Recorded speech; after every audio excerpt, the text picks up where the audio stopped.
Aquest any fem 10 anys de LiberPress, 10 anys de LiberPress, i en aquests 10 anys per aquests 10 anys hem creat un premi especial, un premi que es diu LiberPress Catalunya, i que bé que hem trobat el nom del nostre país, perquè el primer premi el donem amb un país germà, un país que té molt a veure amb Catalunya, i és el president d'un país que s'ha trobat molt amb nosaltres. Com s'ha vist i com ja sabeu tots, Barcelona està agermanada a Sarajevo.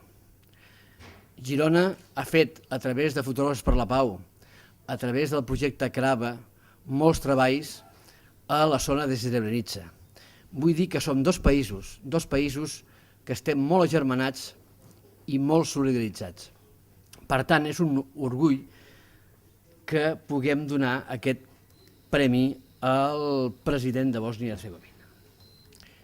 El señor Silajdzic ha sido una persona que ha trabajado desde siempre para conseguir la convivencia humanitaria entre los tres pueblos, el pueblo serbio, el pueblo bosnio y el pueblo croata.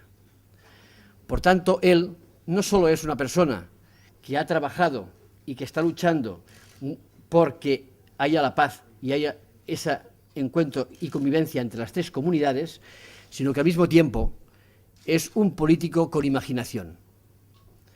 Si hace 40 años, en el mayo 68, se decía la imaginación al poder, él es un político imaginativo. Porque hemos tenido la ocasión de hablar con él y hace de la política una sensibilidad, hace de la política un esfuerzo de imaginación y es una persona pues muy sensible a la cultura y muy sensible también a todos los problemas que puede tener no solamente su pueblo, sino cualquier pueblo que esté a su lado. Avui tenim entre nosaltres el president de Bòsnia i Herzegobina, com he dit, el senyor Silajdzic, a qui reconeixem la seva aportació a la convivència dels pobles, la seva defensa dels drets humans i la integració, i la seva tasca per a una societat internacional més justa i pacífica.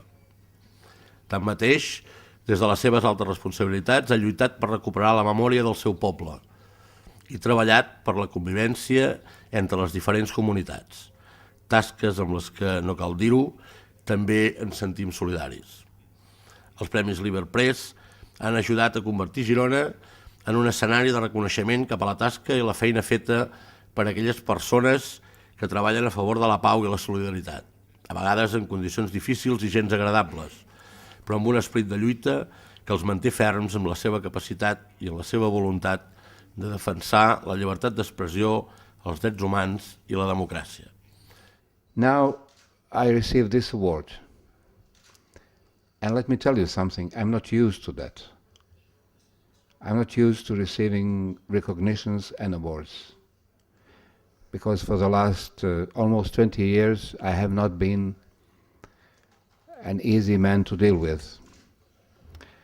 And people usually do not like to hear what I say. So that's why it's a great honor for me, because it does not come from a political background. I did not do anything political to deserve this. This I see as a recognition of the work of all of us, not only for Bosnia and Herzegovina, but for Europe as a whole, for the world.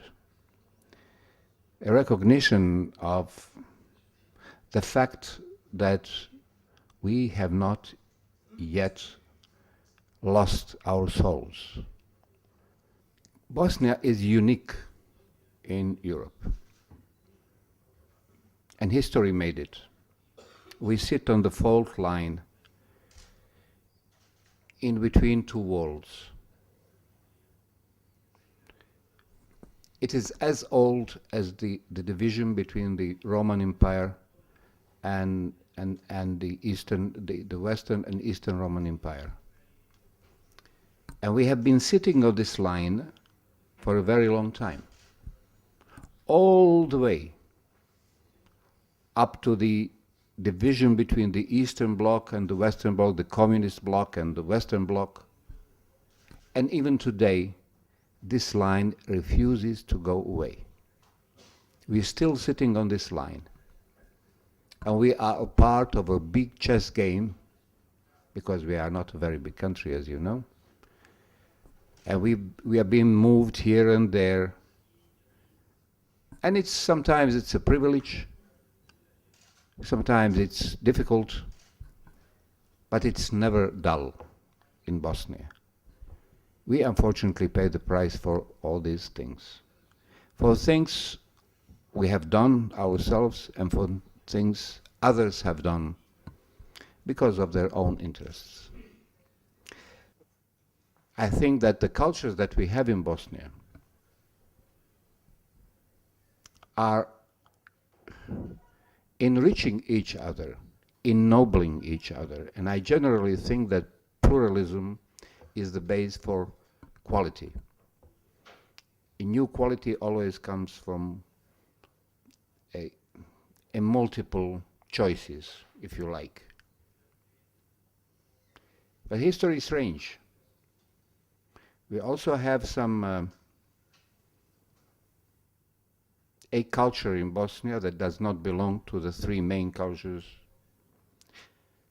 And that's a fourth culture with a lot of presence in Bosnia in the past centuries. And that is, we have the Jews coming from here, Sephardis, that came to Bosnia and Herzegovina 500 years ago. And I can tell you that I still have friends in Bosnia, older ones, who can still speak a very interesting language. It would be interesting for you to hear that language. It's an old language combined, with some Portuguese sometimes, but it's an antique, a very interesting language. We also have that culture. I personally do not see a problem there. Some people saw a problem there. And unfortunately, there was an ideology growing in a neighboring country, in Serbia. And then the regime came under Slobodan Milosevic, who died in prison in The Hague, who devised a plan to make his country larger at the expense of the neighboring countries, mainly Croatia and Bosnia.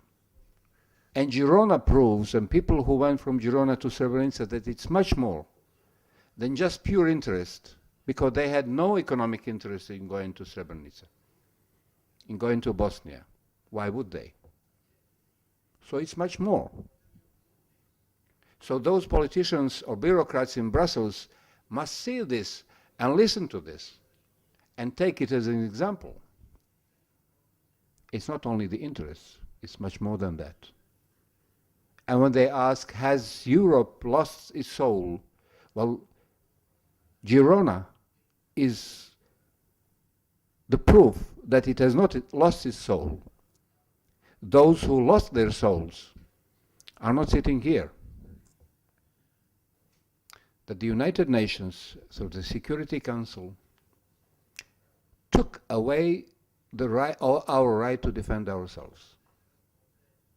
They imposed the embargo on those who defended themselves. They imposed the embargo on the whole region. But then, in the region, there was a force with a lot of weapons. On the other side, there were civilians without weapons. Well, they imposed the embargo on everybody. And they say, no more arms in that region, because we cannot and we should not add oil to fire. So they added blood to fire. And this came from a very high-positioned British diplomat at the time, and he's now infamous for saying this. And he's mentioned in at least 100 books. You said this, so you forbid people without the arms to acquire the arms to defend themselves, the right of self-defense guaranteed in the UN Charter, and that is also a natural right to defend yourself. And that embargo remained throughout the war from 92 till 95. It was never lifted. Tomorrow I'm writing letters, one letter, to all the presidents or prime ministers in Europe and the United States of America, and the Secretary General of the United Nations, and the Secretary General of the European Council, telling them exactly what I'm telling you now.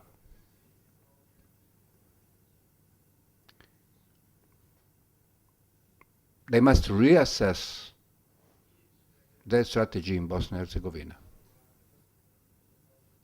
And I will finish all this with one sentence. I told them, we are not asking you to give us solutions and impose solutions in Bosnia. We are just asking you not to impose the values and standards in Bosnia that are not European standards, and certainly not Bosnians. So in whose name you're doing this? This is what I'm going to tell you. Tell them tomorrow. I'm sorry I had to be rather long, but I wanted to explain to you what is happening in Bosnia and Herzegovina and why is this award dear to me, because it comes from the heart. There is no interest here. And the Europe that we want to live in must be more than just interest and just supermarket, whether some bureaucrats in Brussels like it or not. Thank you very much.